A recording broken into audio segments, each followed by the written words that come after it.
before we begin this week, I'd like to send a shout out and a recommendation to go watch Garage Pro TV on YouTube. They recently went and saw the Kamen Rider Ichigo movie, as in the new Kamen Rider Ichigo movie, that Toei just released in Japan, because they live in Japan, and they just saved me a lot of trouble with just being ignorant of it because I don't want to watch it, and I'm saying right now I'm not going to watch it because it's just another Tyson movie. Yeah, go watch their 50-plus minute vlog of it. It's pretty much structurally the same as all the previous Tyson movies, including most of my prior critiques/condemnations of them. So, not even going to bother. I believe I mentioned this also in a previous vlog, but I am not watching the Kamen Rider Amazon's web series at this time. Since it's getting so much publicity about being a dark and mature and adult series, I'm guessing I'm going to have to touch on it at some point, because it's saying, like, this is the best Kamen Rider series in years! Because it's dark and mature and serious, and yeah, the normal series have that. It's just that, one, you can't be as graphic in the time slot it's in. Two, it's not being buried under those elements, so other parts of it are allowed to shine. And three, it's a more balanced story. Like, being overly dark, gritty, that kind of stuff, like in earlier Heisei, that almost got it canceled. So, it's like, damned if you do, damned if you don't. We want it to be a bit more serious. We don't want it as comedic. We don't want so much superfluous stuff, but we don't want it jammed in there for the sake of having it jammed in there. Like, I kind of agree. Toyeticness doesn't normally bother me unless it sabotages its own story to have it in there, but I know there's a lot of people that have issues with the gimmickness of modern Rider series, and that's not up to the production staff, that's up to the higher-ups, like the, not the showrunner, not the, like, higher-ups, which want to make all the money through licensed toy deals, because that's how these shows get funded in the first place. It's like, you gotta know that kind of thing, and, I'm getting off topic with that, but, Zyuohger and Ghost again. Oh, I should also mention that I know Garo is starting up soon as Overtime or TV Nihon starts releasing episodes on that. I will add them to my queue on that. Zyuohger is once again astounding me on how effective it's being with telling good stories, even though I'm realizing there's just a simplicity to them. It's like, they're not overly convoluted. They start off from a simple entrance point, go to a simple plot, and yeah, it's suffering from the same thing that Sentai's been suffering since Go Busters, in that most of the episode is a fight scene, and it limits the opportunity to tell deeper stories. It's not doing badly with it so far. In fact, I actually kind of liked I don't want to say the gimmicks, because that implies something worse than I intend, but, you know, they stylized it a bit this week with the Monster of the Week, which is based off of a motorcycle, so it's gotta go fast, and it has a gigantic loud horn which you can use to injure people and then hypnotize them into roaming street gangs or something. It's actually kind of a nice, hypnotic suggestion effect while you're paralyzed in pain, so you can't exactly get away from it, so to speak. And because it's so intense, it overrides stuff, and it actually feels like an old Showa episode. So, considering how many Showa series I've reviewed and liked, I was completely on board with going along with the flow and enjoyment of it. The sort of B-plot that ties this together, however, is while they're still searching for the lost champion symbol, going out and handing out flyers to see if anyone had seen it and noticed it, since this is the recurring plot of the moment on where the hell that cube went, which also is a good way to tie back into the overarching plot of the show in the Zyumans trying to get back to the Zooland. Anyways, while they're doing this, Leo hears, I shouldn't say hears, comes across a musician and, Soft hears something, awesome rock band medley. I'm not even kidding, it's rock, it seems pretty rockish, which I'm totally on board with. From this one guy, and because he doesn't know societal expectations, he just rips the guy's headphones off and starts enjoying the music. And there's good acting from this guest actor too about how he's kind of not exactly put off by the action, but surprised by it and a bit indignant until Leo tells him he's liking the music, or I shouldn't say likes, but tells him he likes, but it's more like a body language of enjoyment, and that kind of gets him on the good side of the guy, because the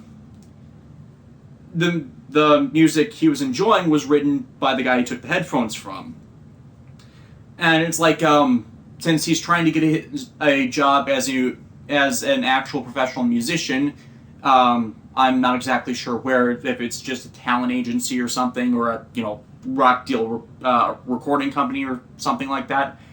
Dude should really put his stuff on YouTube, by the way. This is just an out-of-world reference, because I am a fan of Lindsey Stirling, and Lindsey Stirling's got to be one of the bigger independent musicians out there who came up through popularity on YouTube, and now she's super successful and all that. So I kind of I'm commentating on this stuff about him trying to break into an industry that kind of screws over its talent, but that's neither here nor there.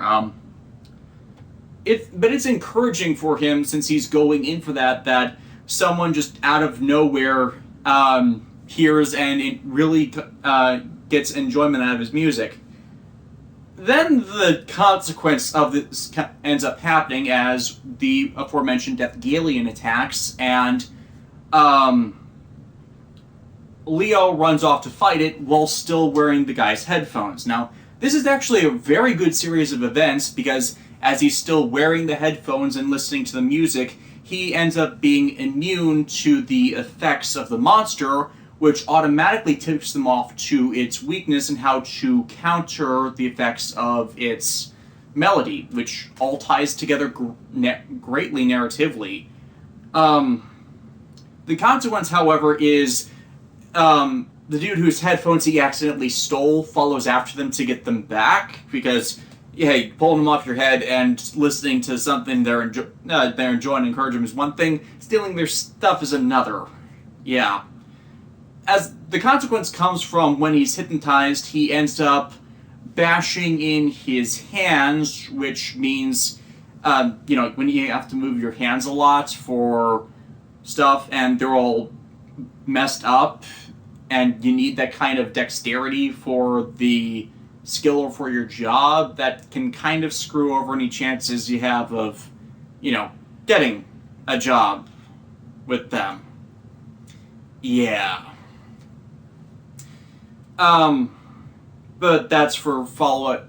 That ends up getting followed up on later, that as due to his injuries, he doesn't make it, but due to his talent, he's still able to play well enough to impress the company that they want him to come back with another song, maybe, not discouraging the artist, but it might not have been all of the effort they could put forward at that time. So, it's like leaving the door open for someone that could be good, which is, it's not success through hardship, but I take it I apologize.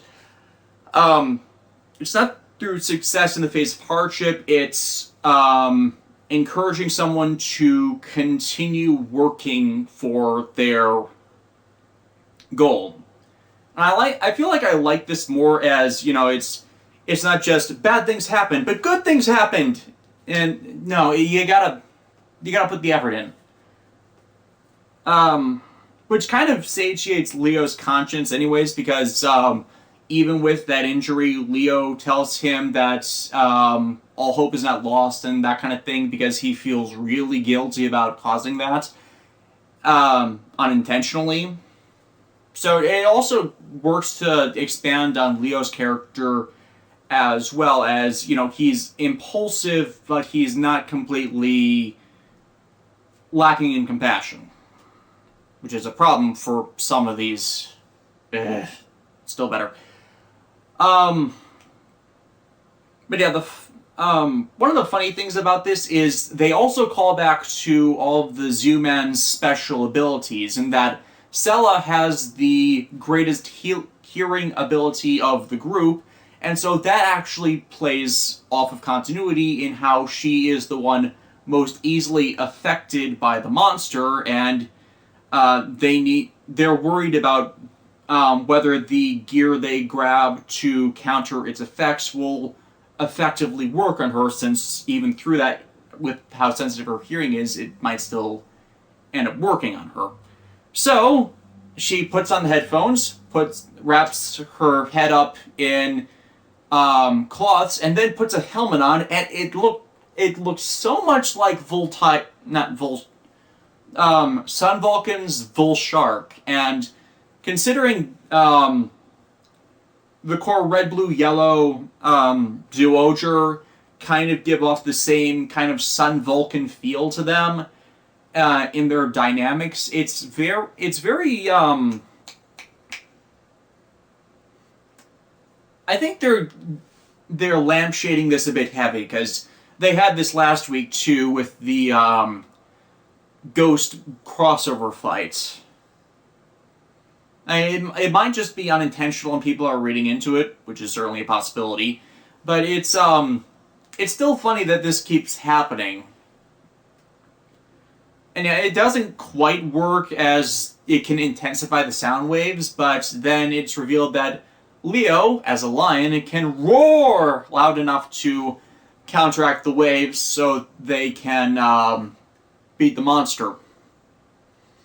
That seemed a bit random, but again, Leo has shown himself as kind of loud and boisterous before, so it's, again, playing off of characters and continuity, just not in a way you would automatically expect. And, it's helping also that it's not over-focusing on one character incessantly. They're doing it in rotation. They're showing how each of their abilities actually complements the others, and they're working consistently as a team. This episode, we also show how they're doing the multiple mecha brawls, in that to form the Megazord of the set, they still need Yamato in its construction, but then Yamato can jump out of the mech after it's put together and combine with other groups. So first they formed Zyuoh Wild, and then they formed normal Zyuoh King in sequence, and then Tusk and Amu can drive Zyuoh King on their own, while Yamato, Sella, and Leo do the same with Zyuoh King. And it was, I said Zyuoh King when I meant Zyuoh Wild. But it's good to set up that dynamic, as usually it's just, when they get the secondary mech that combines with the main mech, it's usually just a solo red pilot that ends up doing that whole thing the entire time. But this seems a bit more balanced and showing the teamwork angle, in that with his ability to multi-specialize, that makes sense to help in building the mechs, and then once it's put together, the others can handle on their own. It's like, I believe the phrase is linchpin. I'm blanking on the actual term. But yeah, overall, good episode. Ghost, meanwhile, is still... It's not over-focusing on any one bit, but I feel like it's more building things, finally. Because it's slowed down a bit on its pace a bit. As now it's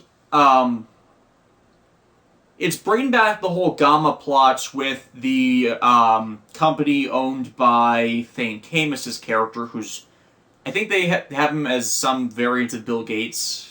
And what that plan is, and it's pretty much setting up the same kind of system that the Gamma world has for linking everybody together and putting them in stasis. So, okay. While Igor sends out the airplane Gamma to spread this gas into the sky that's blots out the normal blueness of it and makes it red like the Gamma world, which instead of seems to be, it might be how they actually set up the whole conditions for the Gamma world's utopia in the first place, like force them to a situation where they have no better option, and then make them think this is the beauty of this new world. And it's once again showing that the Gamma world is just as dystopian as you might expect. World built off lies. That so sounds familiar.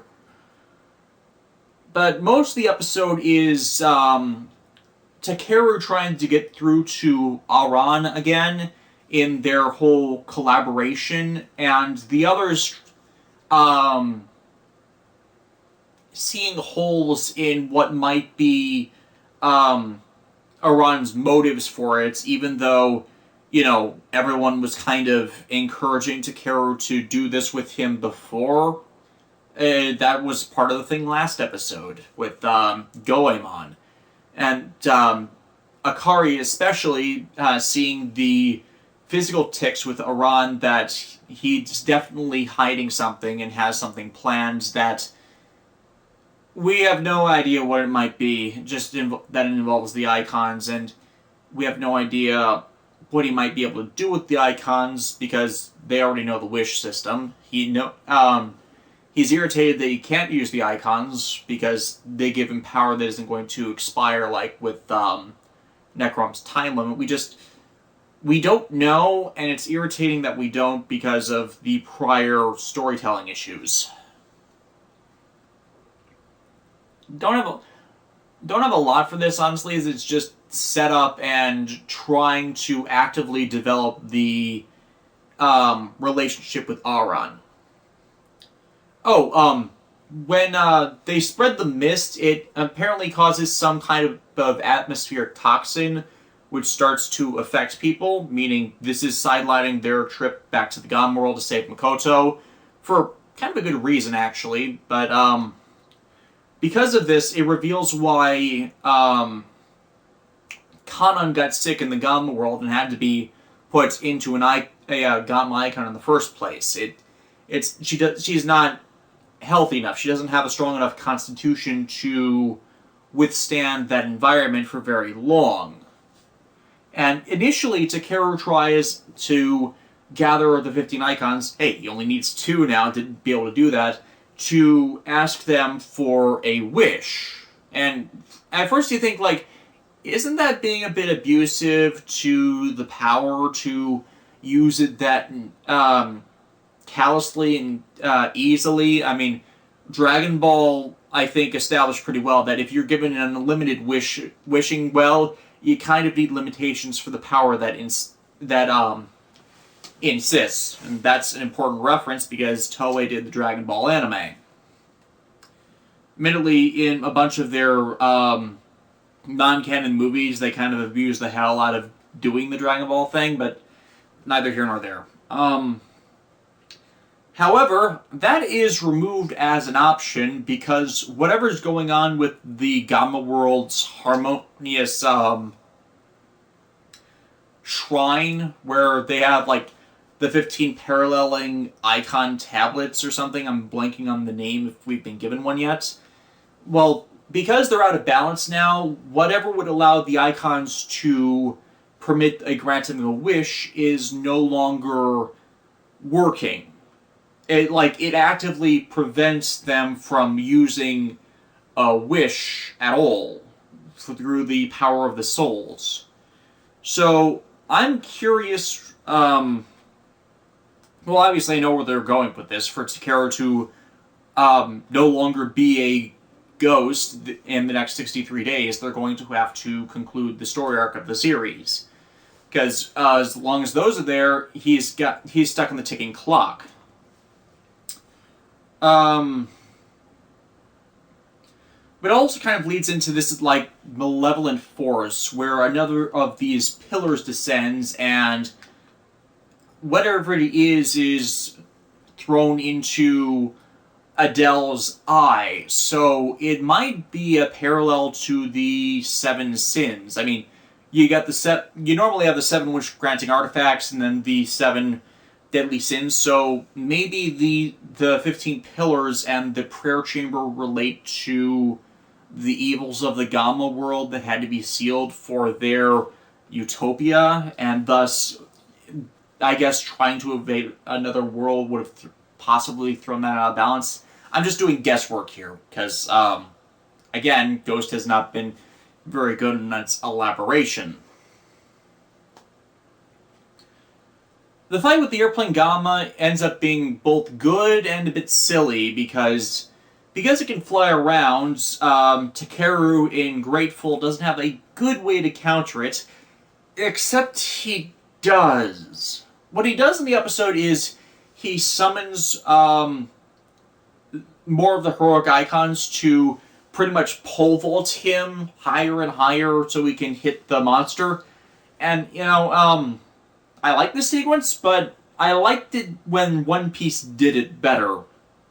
I think they're just referencing other stuff Toei has done at this point with some of the stuff. It's not a bad reference, it's just like, it seems really direct, a real direct homage and reference to it when Houdini can fly. Houdini Damashi can fly. The motorcycle becomes a jetpack, and Takeru even took Makoto's bike to get to where the airplane Gamma was attacking one of the shrine workers, monks, priests. I'm blanking on the exact term. I apologize. So it's like, hey, he's going to go into Houdini Damashi to be able to fly against this thing, and he doesn't. They show off Grateful more, and then you realize they're saving that for next episode, aren't they? They're saving the smart, intelligent, and obvious answer for... This is where a bit breaks down for me, because it's an awesome scene, but it's stupid that they're doing that instead of the simple solution. And earlier in the episode, when he first encountered the airplane Gamma, he did the smart thing and used Billy the Kid immediately because of the accuracy and ranged firepower of that form. I mean, since he has all of Makoto's icons right now, he could have also done Tutankhamen, but... not Tutankhamen, Nobunaga. But Nobunaga doesn't have the same firing rate with his guns as Tutankhamen... not Tutankhamen, Billy the Kid does. I don't know why I'm getting the icon names mixed up. Hell, he could have also used Newton to use gravity to attract the flyer down. Admittedly, it would be problematic to get him in range for that. Or Edison is also decently a ranged attacker, and lightning has the whole paralysis effect thing. I'm saying there are multiple ways to go through this instead of the pole vaulting sequence.